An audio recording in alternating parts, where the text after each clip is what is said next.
We all love the sound of money, and a $1,500 sign-on bonus sounds even better. That's right, Bellisio Foods of Jackson is offering a $1,500 sign-on bonus to new employees. Receive an extra $100 your first 6 weeks, then $400 after day 90, and $500 after day 180. Don't wait. Apply online at BellisioFoods.com/careers today. That's BellisioFoods.com/careers. Come work for a company who truly values their employees. Come work for Bellisio Foods.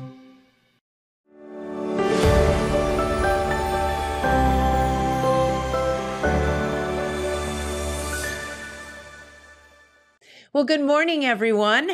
Happy Monday, and welcome to another edition of the Morning Show right here on Main Street TV. Of course, Jennifer here to start off your morning.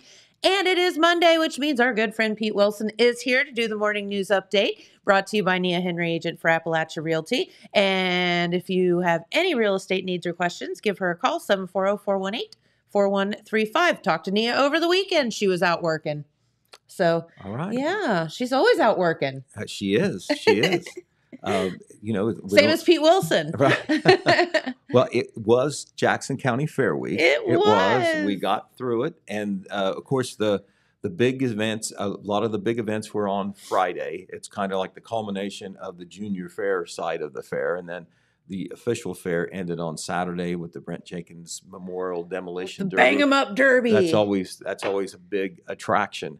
And so one fair is in the book. Another fair has begun. Yes, it's like one ends, the next one begins. The Vinton County Junior Fair, and we'll be talking about that soon enough. But we're going to go chronological, and we're going to bring in our good friend Jeremiah Shaver, who certainly was busy at the fair, did a wonderful job of helping you on the TV, doing some videos, which he's very good at. We tag teamed the Livestock Sale, which is a big deal on Friday evening. And, of course, some 4-H profiles, which is kind of a signature thing that Jeremiah's done the last several years, all those in there. So I think Total Media, honestly, had one of the best fairs, maybe the best fair we've ever had as far as total coverage. Yeah. When you talk about newspaper, radio, and television. Yep. And so, we'll certainly be doing a lot at the Vinton County Junior Fair, too. But we'll go chronological, and Jeremiah was in the waiting room. One of the things he covered. Is he in the green room? He's in the green. Do we have room. one of those? The next thing to it. We have a green screen. The first event that was on Friday morning, is one of the big junior fair events. It's called the Showman of Showman. Yes. And what happens there is the overall showman winner or showgirl winner, because there's show person. The girls are right in there in that category too. Yep. They compete against each other in an end of the week competition. And here's the thing. They're great. If you show chickens, you're obviously an expert at that, right? Well, in this contest, you've got to show other animals that you may not be familiar with. Let me tell you, I had to do that one time, and I didn't know I was to participate in it. And it was like one of those where someone knocked on my, trailer door at like 5 minutes before it was supposed to happen and said, by the way, you need to go do this. It's impossible. They make it look so easy, and it is impossible. I always thought that the guy Those kids or are girl amazing. Who was the overall swine showman had the advantage because they've got maybe the most the most disagreeable animal there, or hard to control animal, and they know how to do that one. And so, but anyway, Jeremiah, come over here and take my chair. Talk us through the Showman of Showman and who the big winner was. Absolutely, and again. I mean, you're talking about the grand champion winners in showmanship, then having to go in and show every single other animal on the fairgrounds. And and answer questions, be knowledgeable, the whole thing. It is impossible. Yes. Good morning, Jen. How are you? Good morning. Did you get some sleep over the weekend, I hope? A little rest? A little bit. I'm still a little tired from this past week. It wore me out a little bit. Well, we got another one this week and next week. Yeah, it's fun times. He's like, we were just talking to him, and he was like, well, Gallia County's not till August. And we're like, Jeremiah, next week is August. And he was like, oh. Yeah, this month has flown by. I mean, we're already more than halfway through the year, Jen. I know. I mean, you're going to blink and we're going to be seeing Christmas and pumpkins. And I mean, it'll all be here before you know it. It's hard to believe. been a quick year. So anyway, Showman is Showman. Yeah, Showman is Showman. I always like to call this person the ultimate fair showman. Yeah. This is the person out of everybody that's up there. I mean, there was 316 animals at the fair this year, and this was your top person out of the top showman from each of the animal contests, like Pete was talking about. This year it was Alyssa Zorns. She was named the ultimate showman this year. There she is. For those that watch it on the TV. She is standing there with, on the left, you have Ed Armstrong, and every year Ed presents the ultimate showman with a personalized belt buckle. So that's what Ed has there in his hands. And to the right, you have, that is Larry and Charlotte Johnson. And each year, for as long as I can remember, they, Ed and the Johnsons have always sponsored, the Johnsons do the trophy, and Ed does the belt buckle. Cool. And so the ultimate showman always gets that. I did have a chance to talk to Alyssa after the contest. We'll have a complete story in that. But like Pete was talking about, there's usually 9 to 10 overall showmen that show up for this contest. This year there was 9. And I have the list here of the folks that competed in this contest. You had Michaela Davidson with her steer. You had Grant Maston with his sheep. Jordan Swackhammer with his swine. Braden Brown with his turkey. Daniel Baker with his rabbit. Abigail Easley with the chickens. Bailey Montgomery with the horse. Charles Bowman with the dairy goat, and then Alyssa Zorns had her market goat in the show ring. And the photo there that James just had up, that was kind of a view from the announcer's stand of all the kids in the ring there. It is that literally is so hard. Right. Yeah. So it's hard. It's a very interesting contest that they have, and each animal shown features. They're in the showman contest, and basically they get 5 minutes in this contest per animal, and they'll rotate. They'll rotate through until they get back to their animal, and usually lasts about an hour or so by the time they get all said and done, and it's very interesting to watch and see how the kids do. Some of them you can tell they're comfortable with the animals, some are not. Some of them get with that turkey, and you can tell they've not handled a turkey. I have no idea. Yeah. I'm just gonna stand here with this turkey. Yeah, they just they got the little what is it that they use? It's a cane, cane, and they just kind of try to keep it back, from walking away. But it's always a fun time. I will tell you. They do placing on this as well. So Alyssa, she was your first place in Ultimate Showman. Second place went to Daniel Baker. Third place went to Grant Maston. Fourth place went to Bailey Montgomery. And fifth place went to Braden Brown. Cool. So that's kind of a rundown of that. I'm working on finishing up a story where I'd interviewed her. And we'll hopefully have that in Wednesday's edition. Well, that's awesome, and congratulations, because being able to be that versatile and have the knowledge to, they interview you as well. They ask you questions.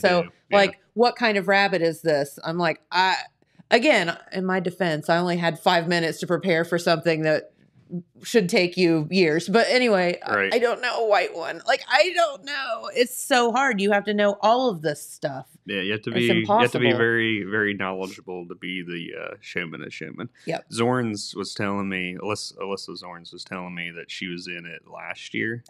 And this was, I think, her second time being in it. So she was really excited to finally take that home. That was kind of a goal of hers.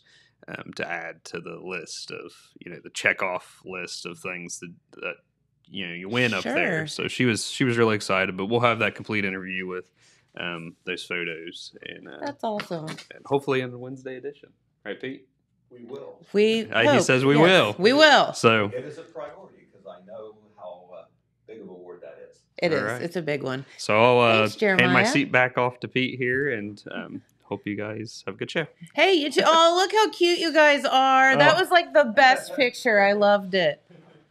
So cute. That was early in the sale. I was going to say, you look very fresh there. That was early, maybe fueled by some lemonade or something, So, but anyway, what we're going to do now, we'll challenge our man Hamilton over there. Ooh, Hamilton challenge. We've got a succession of grand champion animals and buyers to show you. Oh, now, in our Wednesday paper, and this is something the Telegram has done for a long time. We run the championship animals, the pictures of the kids who raised them, and then the buyers who bought them and made the whole process a big success at the end. Sure. And we'll have approximately 30 plus pictures in Wednesday's edition. We're getting them ready now, and we're going to show you the grand champion animals. Now, that's not all of them, but about 9.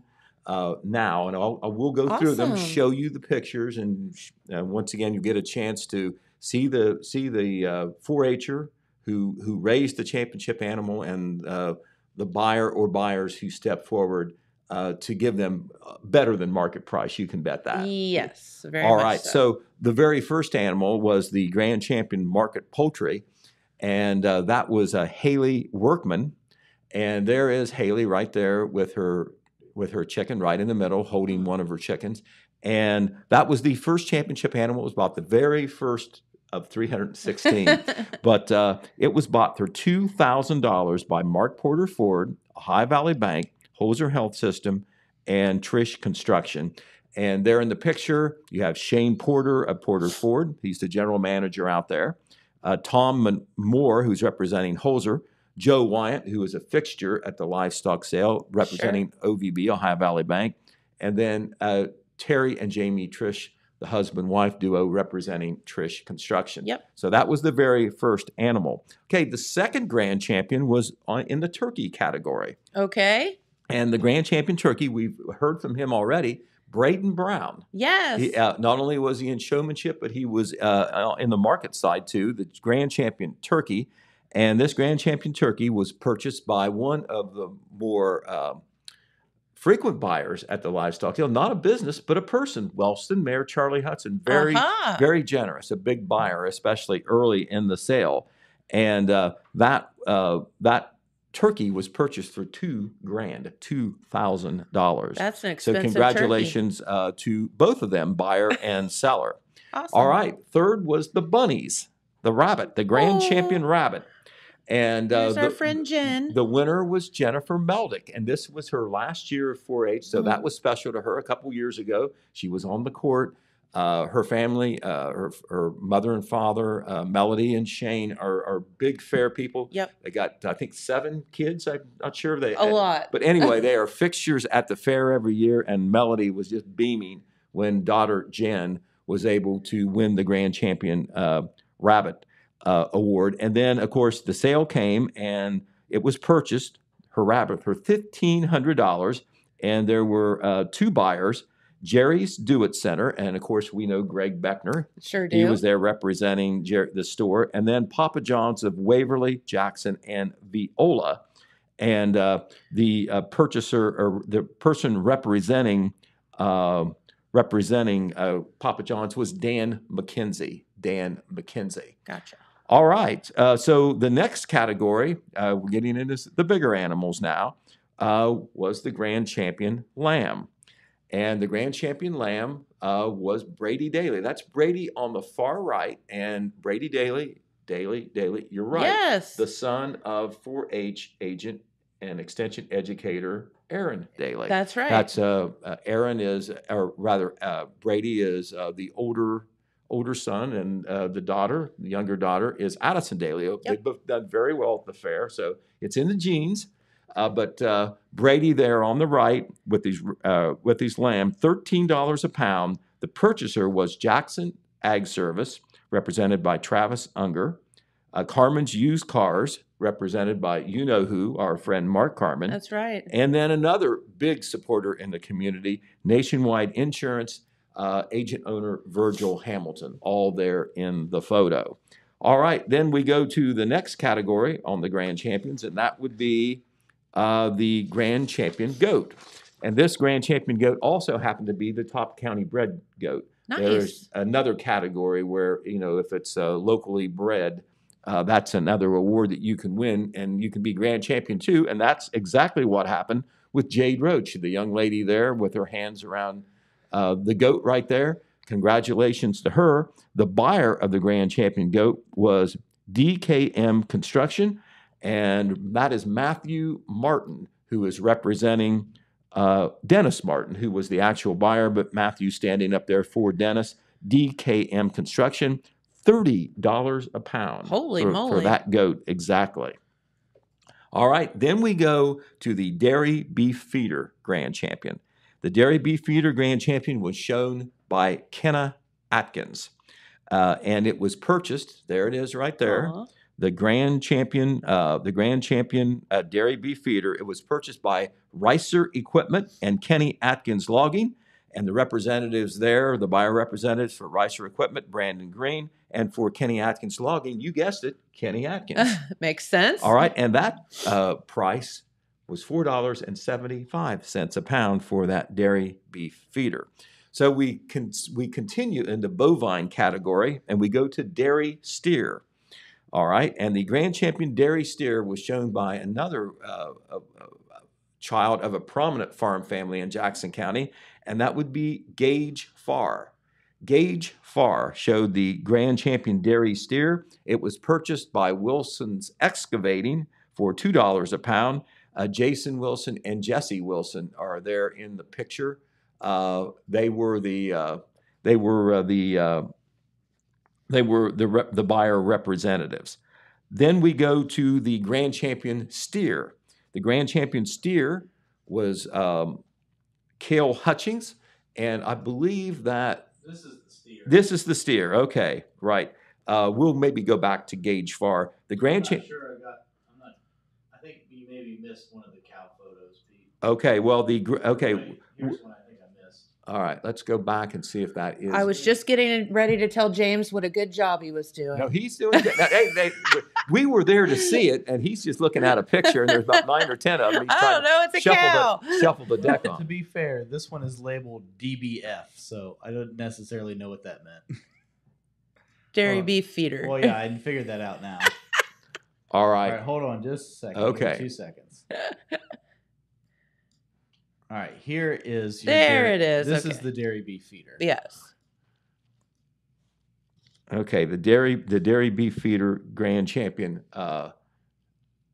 Kenna Atkins, and the buyers were Ricer Equipment and Kenny Atkins. Yes. And I believe that is right. There's Kenny there in the left, in the rear on the left behind the animal. Sorry, and this is the dairy steer. There, yes, I see Gage Farr. Gage is right there with his hands around the animal's neck there, and Gage Farr is the son of Greg Farr. Mm-hmm. You know the Farr family Yeah. down in Franklin Township, and then of course Rochelle Farr, who used to be a Lewis Yes, turkey farm, that turkey and farm. they do operate the turkey farm now down in Madison Township. Yes.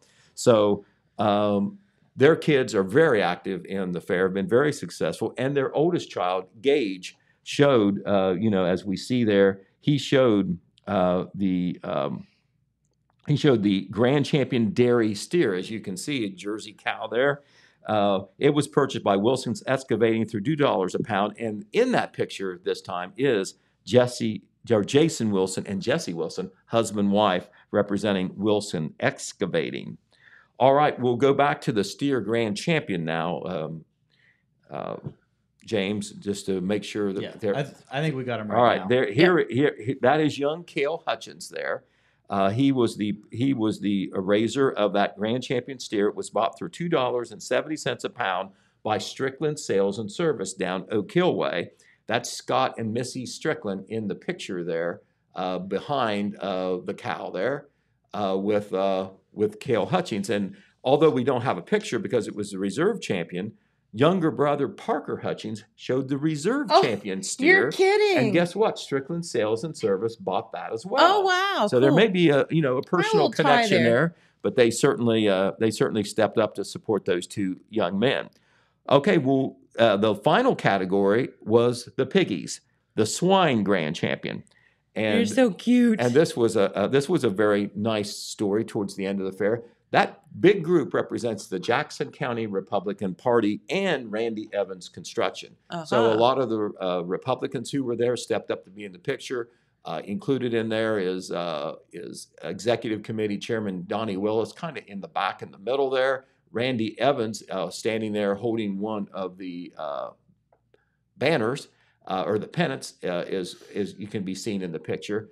And down there feeding the pig, so it would hold still for the picture, that is Jordan Swackhammer's father, Tyler Swackhammer, who, of course, is also known as the principal at Jackson High School. That's right. And Jordan not only showed the Grand Champion swine, he was the overall swine showman. And was in that Showman of Showmans contest. So that is just the Grand Championship animals that we showed you. We'll have the reserve champion animals. We'll have the top county bred, the reserve top county bred. It adds up to 30-plus pictures that will be in Wednesday's paper. It'll show everybody, show the names of the buyers, the names of the kids who raised them, and the price. All that information will be included. All right, so there is your Jackson County Fair Livestock Sale. During the Livestock Sale, they always make some special announcements. You get some news, and it's nice things. Probably the highlight of it, without a doubt, was the announcement that longtime Jackson County 4-H agent, that's what we call it, but there's really a fancy title now. It's a 4-H something educator. Yeah, let me tell you what it is. It is Jackson County Extension Director and 4-H Extension Educator. Yes. That's hard to put on a badge. A lot. Anyway, it is Erin Daly. Everybody knows Erin because she has done that job for 19 years. Yep. Well, she is leaving. What? She is leaving that position to take a similar position in Gallia County. Now, the good news is this is a step up for Erin. Gallia County happens to be, even a nicer job than the Jackson County job. Big deal. Fair's a big deal in Gallia County. A really big deal. Their junior fair is multiple livestock sales. I've never seen anything like it. It's one of the biggest ones. It's days. It's one of the biggest ones in the state, I'm sure. It is. But you maybe not be able to tell in this photo, but that's Erin right in the middle, getting a plaque from Dale Gilland on the left. He is the Jackson County Livestock Committee Chairman, and Jackson County Fair Board member Jamie Sexton. Jamie's making a nice announcement. Dale has given her a plaque, and Erin, very professional, very composed, but she could not help but shed a few tears here. She had to know that something like this was probably coming, and it was still bittersweet. Now, the good thing is that professionally, this is a good thing for Erin, and Erin grew up in Gallia County. She did. She grew up in Gallia County, so in a way, it's not a strange thing for her. In a way, she's going home, the old home ground. Her father, Fred Deal, was an extension agent in Gallia County for many years as well. Kind of full circle. Erin lives out on Standpipe Road with her husband, Jason, and their two kids, Brady and Addison, remember? So she's fortunate enough to have me as a neighbor. Okay, well, she could just pull out the other side of Standpipe Road and go down the road to Gallia County. That's right. They are going to stay here in Jackson. Good. Here in Jackson County. She will keep her connections, I'm sure, with all the Jackson County Fair people. Her kids will continue to go to the Jackson City schools. That's the plan anyway. She's not allowed to move because I like her as a neighbor. Well, here's the thing. We all talk about how busy the fair makes us, when we're either volunteering for it, working it, have some function because we're covering the fair or whatever, if you're us. Erin has this week off, not totally off, but there's no fair. There's a Vinton County Fair that she's not involved in. But next week is the Gallia County Fair. Well, guess what? She's already doing the Gallia County job too. Oh no! So for that 2 or 3 weeks that you decompress after the Jackson County Fair, no luck for Erin on that. Man. So she will be. I'm sure she'll be working hard in Gallia County this week, getting ready for that fair. And we want to wish her the very best. She's been absolutely very good to work with. But we're going to cover. We'll have that picture and some information in our Wednesday paper, and I'm sure a follow-up article, more in-depth, interviewing Erin about her career here and where the future may take her. Love that. Coming up very soon. But that was one of the highlights, but that wasn't the only one, the only nice thing. Erin was on the other end of the honors when she recognized Elizabeth Fannin during the fair. Elizabeth, we've talked about her on TV. Yes. We've had articles in the paper. She's been She's here just to done visit. some unprecedented things as a young 4-H member. This is actually her last year at Jackson County 4-H. She is the president of the Jackson County Junior Fair Board. That is Elizabeth. Next to Erin there, second from the right. Erin, of course, on the right. We already saw her. That is to Elizabeth's right, our left. If you're looking at the picture, is her younger sister, Madeline Fannin. The other two people in the picture are Kelly Logan and Heidi Kaiser, who are two of the pillars of the 4-H program in Jackson County. Yep. But they recognized Elizabeth, Erin did, for a very good reason. She was named recently a member of the Ohio State Fair Junior Fair Board. Yes. She will be a Goodwill ambassador, one of about, I think, 9 or 10 from across the state young people who will work the state fair that starts this week. I think it goes through 2 or 3 weeks up there in Columbus. And she will be one of the hosts. She'll be helping a lot. She'll be right out front, helping, throwing out the welcome mat for all the fair goers. She'll be wonderful at that job. Right. Well, she's also the very first member ever from Jackson County to be inducted into the Ohio Teen 4-H Hall of Fame, and the first person to ever represent Jackson County, who represented Ohio in the Ohio 4-H Congress. Yes. Which was a national Congress convention held not all that long ago in Atlanta. Yes. So she did all those things. And she's now studying agricultural science or something like that at Ohio State University. Very fitting. Right. And I think she might be on a path to maybe even doing agricultural law. Yes. But yes, congratulations to Elizabeth Fannin. And she was recognized, as she should have been, at the Jackson County Fair Livestock Sale. A couple of other events that occurred there that are worth mentioning.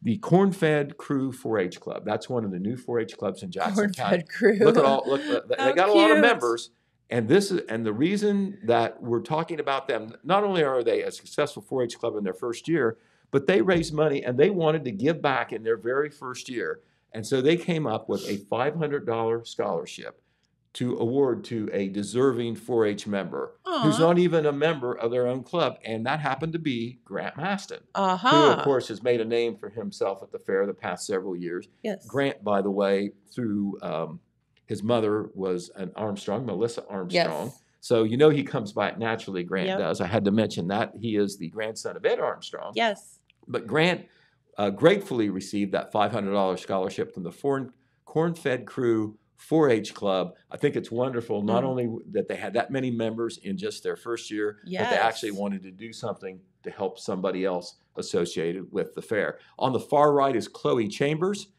She is from Oak Hill, and she did all the announcing, said what the Corn-Fed Crew 4-H club was doing, the project. She presented the award to Grant.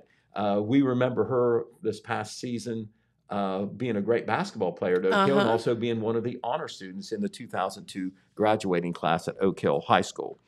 Okay, another thing that happened there at the livestock sale was a presentation by University of Rio Grande and Rio Grande Community College President Ryan Smith. Ryan, there he is. He's making the announcement. Erin Daly had introduced him. They have done this in recent years. I'm not sure how long of a tradition it is, but they've done it several years in a row. They actually do a drawing for a scholarship right there at the livestock sale. Holy moly. It's a $500 scholarship. So, if you're going to Rio Grande or you think you might go to Rio Grande or whatever, it's a great opportunity. $500 right out of the bat to take off your education expenses. The winner in the random drawing was Elizabeth Hopper.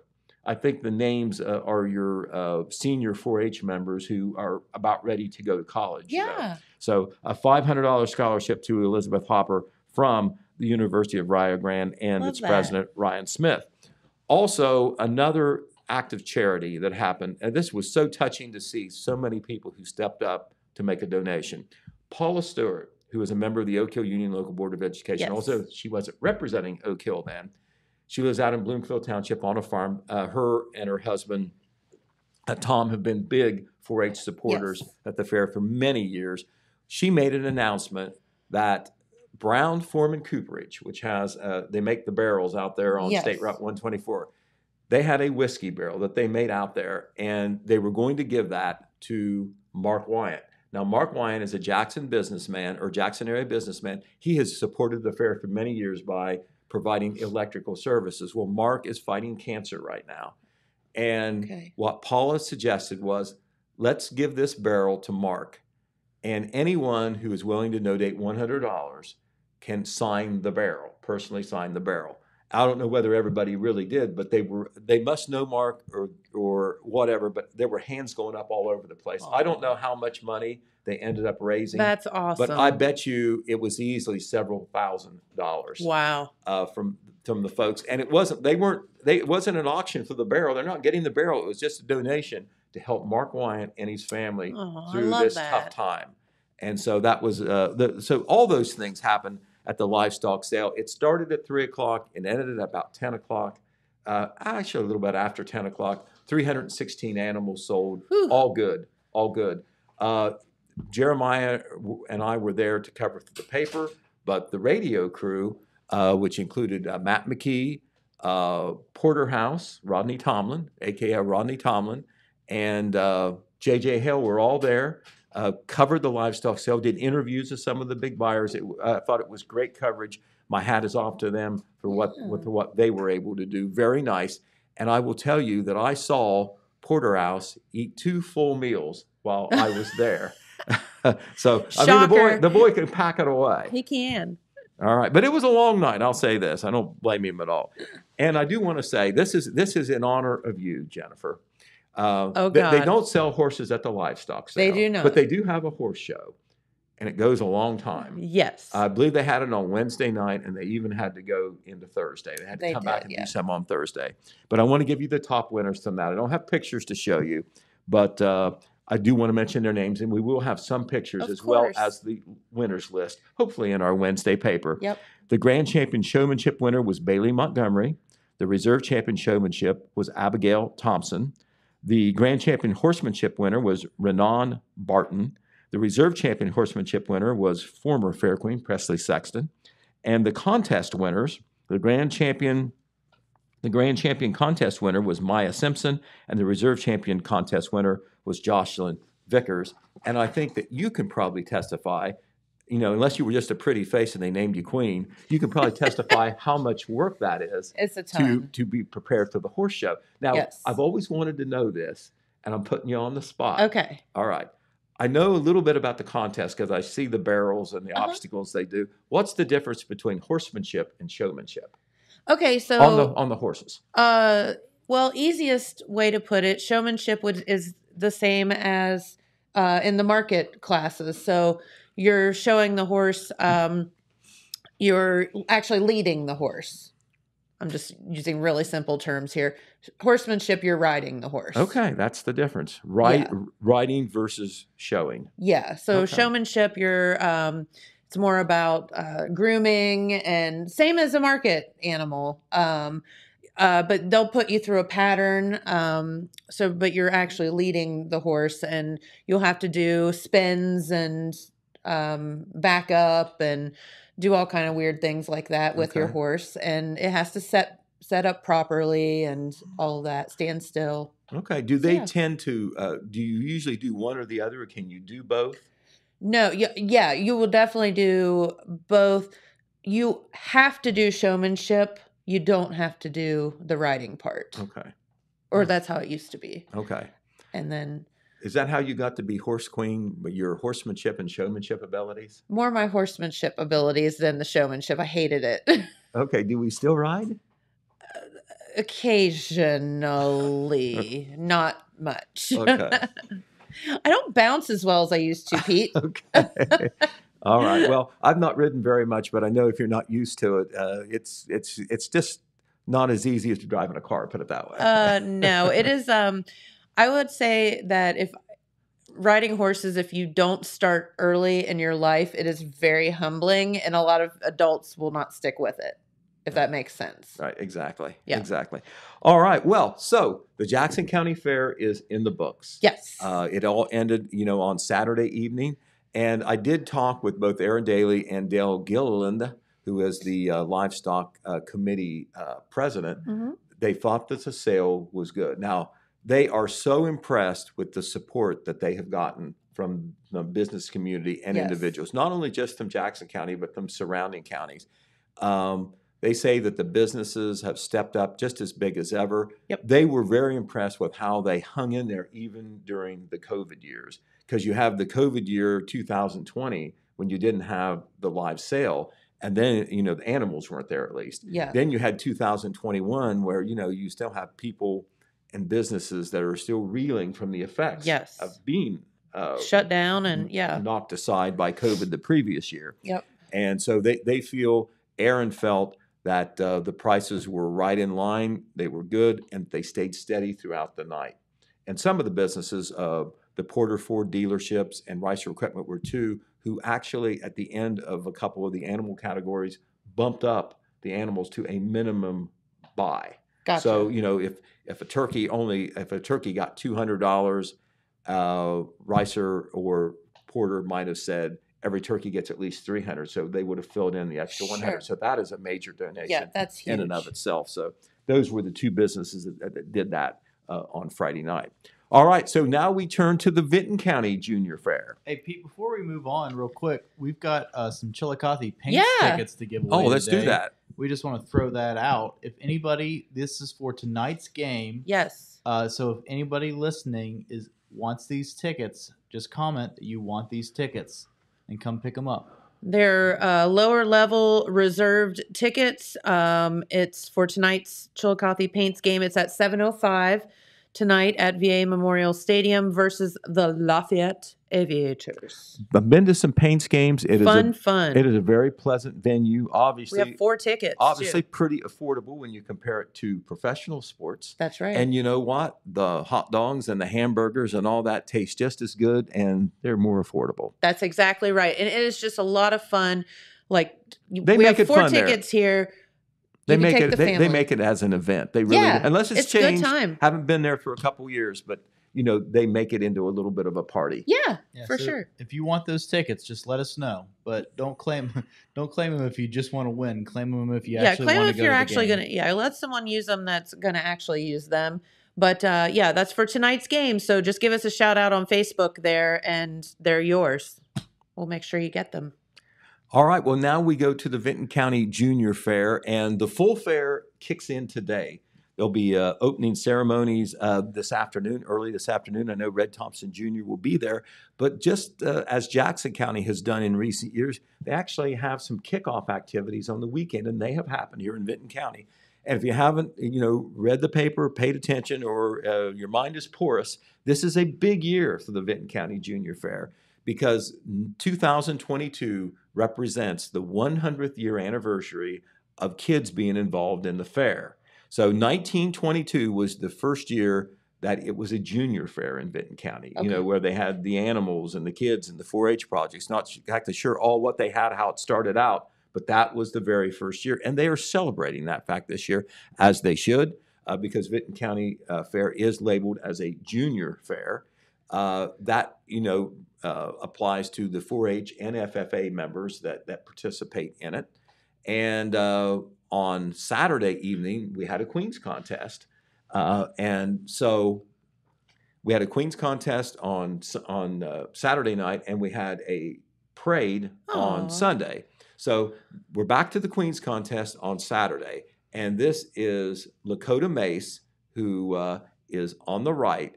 She has just crowned the new queen, who is Trinity King, there on the left. Congratulations. And they had the contest. It involved, the so-called senior girls, which is the queen and the first and second attendants. And then they had grade level attendants too. Red Thompson Jr. was there for that. And we'll have coverage of that, of course, in Wednesday's paper.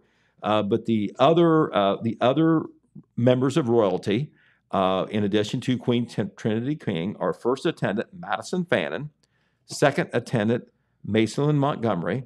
The grade level attendants are Riley Bob. The 7th and 8th grade attendant is Riley Bob. The 5th and 6th grade attendant is Sophia Mayers. And the 3rd and 4th grade attendant is Helen Saunders. Oh, there they are. There are the 3 girls who were interviewed by Red just after. So we're going to play that, James? Well, I was just going to let you see what they look like. Okay. You already said all they do is say their names. Okay. Well, there they are right there. The queen and attendants from the Vinton County Junior Fair, and those are some big crowns. Yeah, they are. We do have we have that video posted, on Facebook, and of course we have all the coverage coming cool in the paper as well. Also, we do want to credit. We also want to credit the young lady, Hannah Thompson. She is a Vinton County native and former fair queen. She was the MC for the contest this year. Very good. And I understand did a very nice job. Also, the girls from last year, the royalty, they were actually rode through the parade and all on Sunday. They gave up their crowns officially on Saturday night. We'll give them credit too. They are the Queen, Lakota Mace, the first attendant, Cassidy King, the second attendant, Lexi Kempton, the 7th, 8th grade attendant, Cassidy Graham, the 5th and 6th grade attendant, Raven Zimmerman, and the 3rd and 4th grade attendant, Amelia Champion.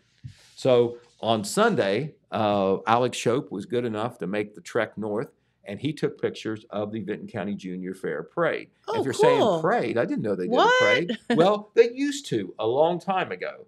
It's a parade in town. It's kind of like a kickoff event for the fair. They revived that.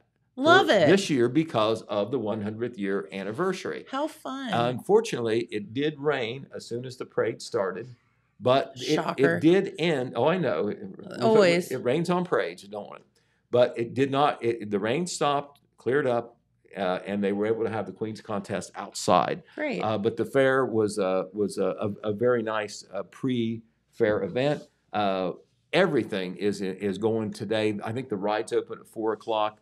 Today is called Ohio Early Intervention and Free Kids Day. Kids 12 and under will receive free admission and be able to ride the rides as well. Today, the horse show is already going on over at the horse arena. Yep. Later on, they will have the swine show in the barns. So those are the two animal shows going today. The rides will be open. The rides will be open from 6 p.m. to 11 p.m. today, so you need to wait, if you're wanting to ride the rides and get in there free. You can go earlier, but the rides don't start till 6 o'clock. Well, I'm sorry. The rides will be open in the afternoon from 1:30 to 5. They'll close for an hour, and then they'll open again at 6 and go until 11. So they are open this afternoon. Correct myself on that. There'll also be a petting zoo on the Midway. Those are always popular as well. Pony rides. Exactly. Pony rides. TJ Hill Magic Show will be on the Midway, and he will be doing his magic tricks all day, 11 a.m. to 7 p.m. What is Dino Roar? I have no idea, but Red Thompson can tell us after today. Okay. All right. And the official opening, where they say, hey, the fair's back again with the ceremonies and probably some proclamations and remarks and all like that, a formal kickoff. It will be at 1 p.m. today, I'm sure, at the Terry Fout stage. The Vinton County Junior Fair will continue all week through Saturday, which is July the 30th. Yeah. Some key events. There's going to be some action events at the fair, including a truck and tractor pull on Wednesday.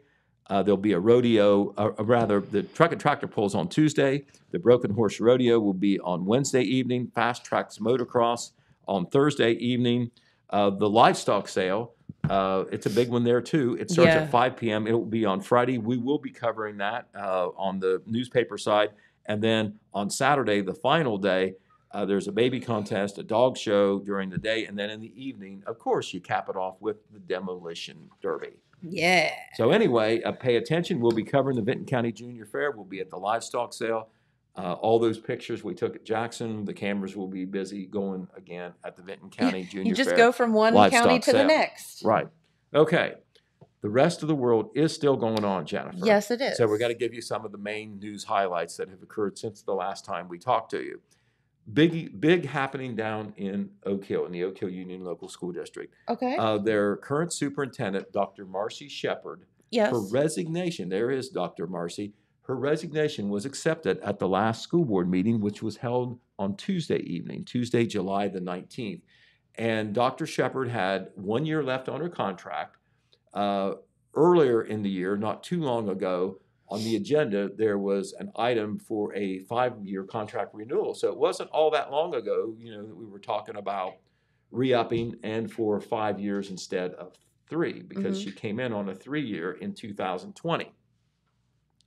For whatever reason, she has resigned. Her resignation was accepted by all the board members there. She has told us that she will be taking a job with the school support team, which does consulting work for a lot of school districts. And she'll be doing that. I'm not sure how quickly, but she'll be moving from the superintendent's job at Oak Hill to this job. She has a PhD, has worked as a superintendent at other schools, so she has been a career person in education. So she obviously has some credentials. So, however, her last official day in the Oak Hill district is July the 31st. Now that's a few days from now. That's the end of the week. So obviously the Oak Hill school officials will be pushing hard to find a replacement, temporary and otherwise. Paula Stewart, who we talked about earlier being at the fair, she told us, and we reported that they will be working with the Educational Service Center, the Vinton, the Gallia Vinton Educational Service Center, for interim superintendent support. Okay. So somebody from the ESC who has a lot of experience in education, including maybe as a superintendent, they will be filling in maybe remotely as an interim superintendent, and I'm sure that a search for a permanent superintendent will begin very soon if it hasn't already. Remember, this just happened last Tuesday. Gotcha. And, there was no, Dr. Shepard did have a lengthy Facebook post. We printed that Facebook post in its entirety in last Saturday's paper. And so, if you want to see her remarks, you can. It was very positive summation of her experiences in the Oak Hill district and the fact that she feels like she will always be an Oak. Yeah. Based on the Facebook post, felt like she had a very good experience there, made a lot of good friends and relationships. And but she's moving on to a new job and starting very, very soon. All right, in Vinton County, remember we had 2 people who were shot and killed back in March. I do, at a residence on Frazee Lane in MacArthur. Well, that case is moving through Vinton County Common Pleas Court, but the wheels of justice grind very slowly. There's a pretrial process that takes time. Prosecution comes up with evidence, has to share that with the defense. You depose witnesses, all that deal gets scheduled into court. Right now, those cases have not gone to trial. We're talking about 2 defendants, co-defendants, Christopher Schutz and Shania Jones. Both are from Wellston, and both of them are accused of killing Jory Brown, age 31, and Lawrence McMichael, age 29. Jory Brown's from MacArthur, and Lawrence McMichael is from Pickaway County.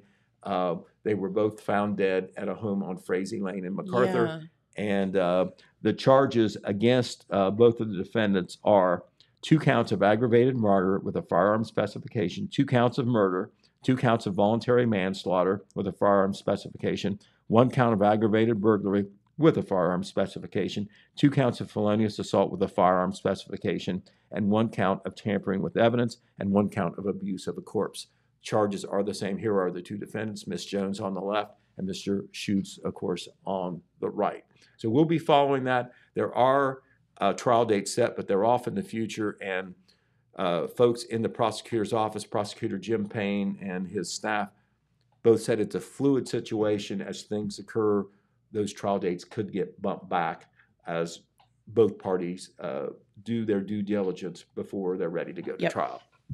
Makes sense. So that's where we stand. That story was in Saturday's paper, kind of an update, kind of a rehash of what happened and where we are now. Sure. All right. Another thing to report from the criminal justice front is from the Wellston Police Department. This occurred on Saturday, July the 16th, just a week ago from last Saturday in the evening, 10:44 p.m. 2 WPD officers went to an address on South Pennsylvania Avenue, the 1300 block, to locate a suspect who was allegedly involved in a felony-level domestic violence incident. Officers made contact with the suspect. The suspect is Reuben J. Ousley, age 49, of Wellston, and there is his inmate photo, so he did end up in jail. After officers, this is according to the Wellston Police Department, after officers spoke to Ousley, they attempted to place him under arrest for the domestic violence, I presume. During this incident, Ousley allegedly struck one officer in the side of the face with a closed fist and kicked another in the groin area Oh, before they were able to get him in handcuffs. So he was arrested and charged with the domestic violence from the incident that called them there in the first place. But now he's got 2 counts of assault on a police officer and 2 counts of resisting arrest as well. He is in the Jackson County Correctional Facility. So we brought that to your attention because we have alleged violence against 2 Wellston police officers. yeah, not good. All right, a couple of other things that we want to tell you about. This occurred at the last meeting of Wellston City Council, and the Mayor Charlie Hudson, I think he's very progressive, but also very practical as well in the way he conducts himself. And he told council that one of the things that he always hears from people is, why did you close the pool? Well, that's been a long time since the pool closed in Wellston. It was 2015. It was called the Bell Deck Swimming Pool. I think it was over on Michigan Avenue. Okay. And it was popular, just like Hillcrest here is in Jackson, Sure. and the Margaret Ann Pool is in Oak Hill. However, the pool wasn't in very good shape. There was issues about the money to operate it because pools aren't big money makers. You try to run them as cheap. No, they're money pits. Yeah, you try to run them as cheaply as you can because the idea is to let kids swim. Yes. But once again, you pay people, even lifeguards and all, you pay those people. You have a manager. Lots of chemicals. Then you've got to fix it up all the time. That's always expensive. But anyway, he says people clamor for a pool. That's all I've heard since I've been back here. Why did you close the pool? Of course, that was before Charlie Hudson's time. Sure. And I go back to at least that far. I know that there was good reason to do it. It wasn't in very good shape and they couldn't afford it. No money, yeah. Well, so here is how he is responding to that. He's going to place the city of Wellston, and Charlie's pushing it. They're going to place a levy on the ballot for parks and recreation. Okay. And if the citizens support it, that money will be used to operate the pool, or some of it will be used to operate the pool. Okay. If people don't want to pay for the tax, there'll be no pool. Simple as that. Well, there you go. So he's thrown it to the public and some of those folks who would like to see the pool. Now, would they build a new pool, Pete, or would it be like fixing up the existing pool? They would build a new pool. I'm not sure I think they filled in where the old pool was. Okay. And that would be one of the issues where it would be. And, that's getting the cart ahead of the horse. But he talked about maybe in that area, that recreation area on 327 where you have all the ball fields. Yeah. And remember, one of the things they're doing, they're expanding the recreational opportunities. Big time, now you do drive by and look. There's already a lot of sports facilities. There's stadiums, new soccer field, all like that, concession stand. One of the things that they're doing out there in the future is they're going to put in a campground out there. Big campsite. And they feel that will make the facility better for tournaments and like that, because people can come in from out of town. You got a 2-day tournament. You got a place to stay. You don't have to find a $100 hotel room somewhere. Yep. And so they feel like that would be the great place for a pool, or at least one of the possibilities. Makes sense. So I think they have the land out there for it. So that's not where the pool is going to go necessarily, but that would be one of the possibility. That would be one of the candidates. So he consulted with Jackson Mayor Randy Evans. They get along very well and talk to each other. They both have to operate cities, which is tough. Randy Evans told Mayor Hudson it cost about $75,000 a year to run Jackson's Hillcrest Pool. Okay. And I can tell you that probably Hillcrest would have been on the endangered list had they not passed the income tax. Yeah. Now, they never directly said that the income tax would help pay for the pool, but because they have the income tax, there's other monies that they have that can be used for the pool that couldn't be used for the pool before. Randy Heath, I'm going to have to give him a lot of credit. In the final years that he was mayor and money became an issue, he went out and worked and got donations from the community to keep that pool open when some thought from a business standpoint it should be closed. And so it did stay open, and Randy Evans realized that once he was in the seat of leadership that the pool was important to have. And then, now you have the income tax money, which directly and indirectly allows you to do some things. And his administration has done some things to improve the property up there, 2 new shelter houses, in addition to the work at the pool. And I know they got a grant to make improvements to the skate park as well. Yeah, and that's, Yes. Do we all know that city pools are money pits? Yes. But they're so very important, especially in the weather that we've been having, that, it gives the kids something to do and they have the opportunity to cool off. I think it's been successful this year. Yeah. And then you think about it, your young family in town or whatever, and you're not wealthy enough, you're not in a position or the right place to have your own backyard pool or whatever. Okay, here's a place that you could go. Our YMCA is a nice YMCA, but there's no pool there either. So how do kids, go to a pool, have a chance to swim publicly, and also maybe have swimming lessons? Where else would you do that? Correct. So it's really an important thing. It's very important. And not all cities have a pool anymore because of the money factor. Right. So kudos to both Jackson and Oak Hill for keeping their pools going. And Oak Hill, there is a recreation tax that helps pay for it. Okay. And Charlie Hudson is going to give that opportunity for the residents of Wellston to step up and support as well. Exactly.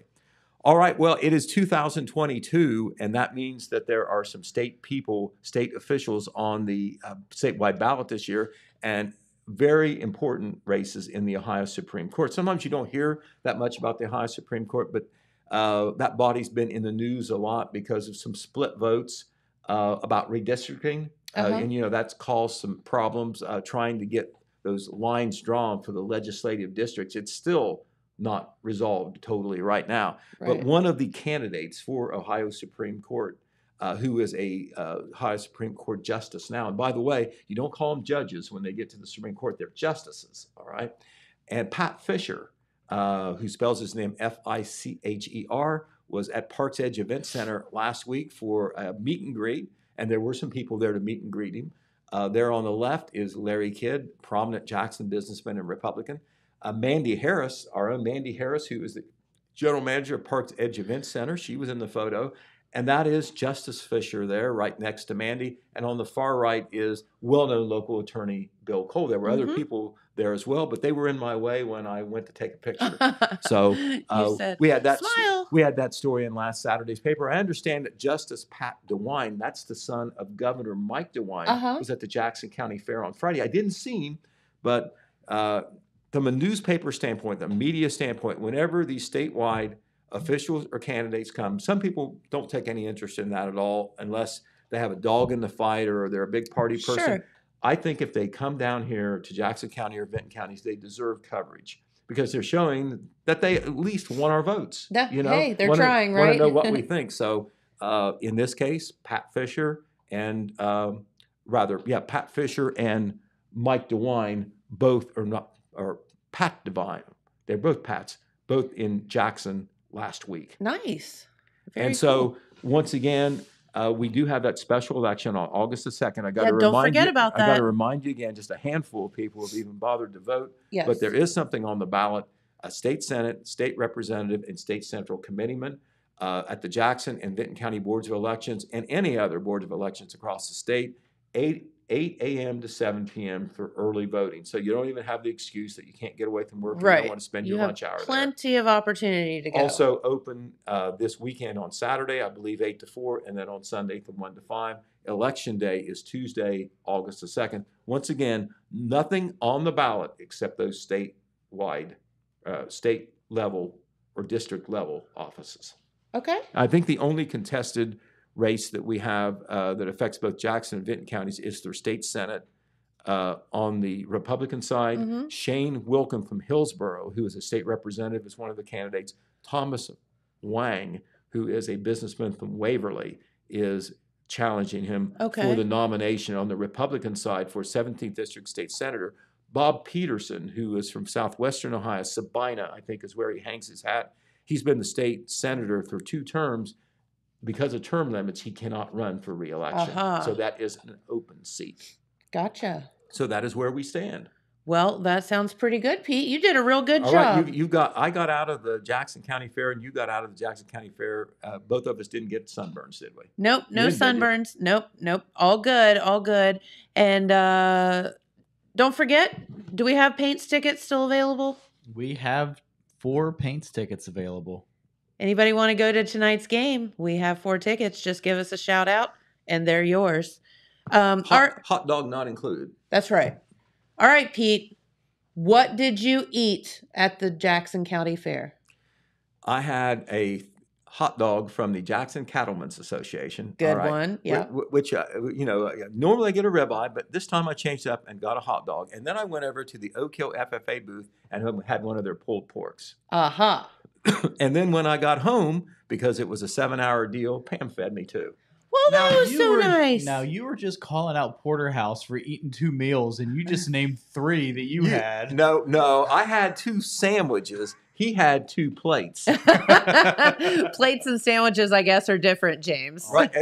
But I will say this. After I saw his plate, I went and got that hot dog. Yeah, I could see that. Because his plate had, it was some kind of pulled pork or brisket, but I know it was homemade. Yes. And then it had baked beans, looked like mashed potatoes and green beans on there. Looked nice. Great. And I don't know whether he got dessert somewhere. Now, Jeremiah found peach pie somewhere, which is one of my favorites. Mine too. He found it from somewhere, and he said it only cost $1. Oh. So somehow, the inflation didn't get to the pie maker there. Thank goodness for that. Well, good job, Pete. And, of course, coverage of the Vinton County Fair begins today, and we'll go all the way through the week. And then we'll head on up to the Gallia County Fair. So lots and lots of fair coverage coming up right here. I believe we go, I believe as far as in the area, after Vinton is Gallia, after Gallia is Ross. And I think Scioto is somewhere. I don't know whether Scioto is the same week as Ross. It's a big one too, or it might be a week after Ross. So they've got some big names on their entertainment list. Don't know about Ross. They usually pack them in too. Yep, they sure do. So, those are big counties, lots of folks, and there's a big agriculture part in those counties. Yep. So lots and lots of fairs going on, and the Ohio State Fair too. And the Ohio State Fair. So hope you get out and enjoy and take advantage of all the great things that you can see and eat at the fairs. All right. Well, thank you so much for tuning in. Thanks, Pete Wilson, for spending your morning with us. Of course, with the morning news update brought to you by Nia Henry. So we want to thank her for that. And James for pushing all the right buttons and all that too. So have a wonderful day. And we'll be back tomorrow with some more, some special guests and some more fair coverage. So until then, have a great day. We'll see you. Thanks. Bye-bye.